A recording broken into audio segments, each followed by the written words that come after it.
Well, hi, my name is Gunnar Simonsen, and I serve on the board for the Love is Greater Than Hate project. And a little bit about myself. I lived my entire life out in Portland, Oregon. Matter of fact, I lived just down the street from the Nike World headquarters, which is kind of cool watching that over the years. Maybe you've heard of Nike, but it's just down the street, and it's been fun to be a part of this area, which is all about the outdoors, and we love that. My wife is Shelly, and we are happily married out here. We have four of her kids, my stepkids, that are here, ranging from ages 12 to 31. And then I have my beautiful daughter in Texas and her husband and my grandson down in the Fort Worth area. And so that is my life, is my family and the kids. Career-wise, I've spent probably the last 30 years, started off in more of the corporate world in retail and running a bunch of businesses there, and kind of worked my way that direction until I just something got in my heart. I got involved with nonprofit work and had some incredible opportunities to travel the world, speak, consult, and coach NGOs, organizations around the world, a lot in the humanitarian crisis realm. I've spent several years working in the anti-trafficking movement here in the United States, and just have had a heart for doing this type of work. When my daughter was 6 years old, she, for her birthday one year, she was given $30, and she's 28 now, so you can do the math. But she was given $30 and said, "What do you want to do with for your birthday money?" And she wanted this catalog, which was from a nonprofit, and you can buy things. You can buy chicks or goats and different things. But she was turning the pages, and she landed on a page where these kids that had been rescued from trafficking. She says, "I want to help these kids. These are the brothers and sisters I don't have."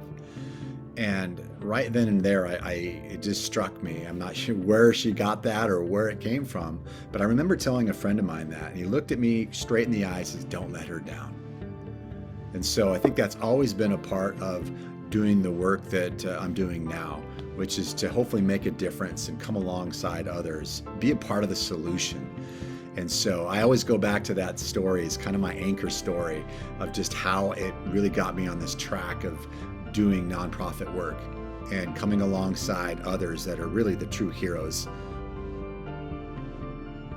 I found out about Love is Greater Than Hate through my work at Mr. Ballin Foundation. Love is Greater Than Hate was one of our first ever grants that we provided. And there's a wonderful story there. Incredible Mr. Ballin, a YouTube influencer, told the story.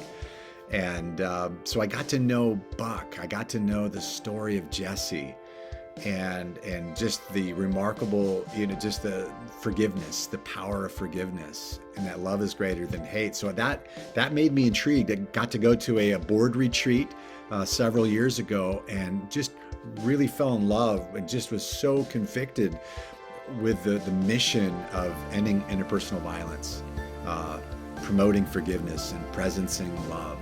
And I've seen the power of forgiveness work in my own life and other friends' lives. And I thought, who's talking about that? Who's creating a movement and a ripple effect that's going to hit what we're seeing on the news every single day? And so it seems like, wow, that's like a moonshot, thinking by the end of the century we can zero tolerance for interpersonal violence. But I'm like, sign me up. Let's do our part. And as a strategist and one that is about framework and such, one of the things that I'm looking forward to doing while I'm on the board is just to really looking at the data of impact that we're making. There's so many stories coming out of the prison work that Buck is doing. Some of the presentations that we're giving now, the data, when we really look at it, there's incredible stories of impact that are happening. And I just see that stories of impact becoming a ripple effect for all of us to be able to say, wow, there's something special about this. I want that for my life. Whether I'm, in a prison or not, right? It is something that we all need, is to, how do we all end that interpersonal violence, promote forgiveness, and presence love. And so that's really one of the key areas I want to focus on, is just really mining the data, looking for the impact, and how do we tell that story and get others involved as well.